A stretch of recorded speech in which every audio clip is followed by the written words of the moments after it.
Si Brother Pete to ah. Hello, Brother Pete. Hello Sir Nax.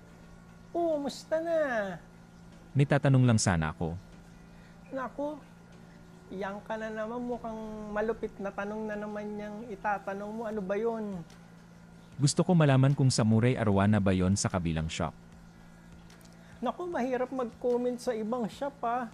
Mabuti pa, pag-usapan na lang natin kung ano yung karakteristik para sa akin ng isang samurai na arwana. Di ba mas maganda yon? Sige Sir Nax, mabuti pa nga. Saan ba nag-originate yung salitang samurai? Sa Japan. Tama ka dyan, Brother Pete. Sa Japan nga sila nag-originate, no? And itong mga samurai na to, hindi ba kilala sila kasi meron silang dalang espada? Yon kahta na? No, yung katana, yun nga, no, tinawag natin na samurai yung arwana. So, para sa akin, para makonsider ko na samurai yung arwana, dapat mukhang may bit-bit na katana. Tama ba, Brother Pete? Tama nga ano.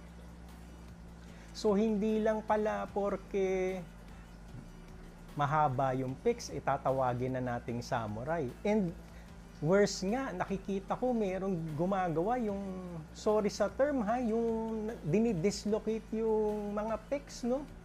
Para bumaba yung mga pics, yung tindig ng pics para mukhang pababa, dinidislocate pa nila. Kaya minsan, pag bumalik na sa normal position yung pics, hindi na mukhang samurai. Meron ng ganun Sir Nax.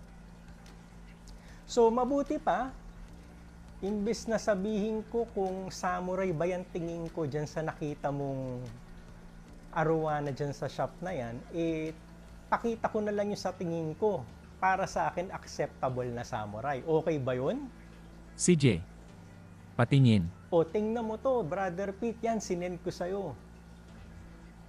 So, samurai ba yung nakita mo dun sa shop? Malayo. Hahaha. O, ikaw ang nagsabi niyan. Basta ako, yan lang ang para sa akin ang samurai na arwana. Alien, Brother Pete? Alien.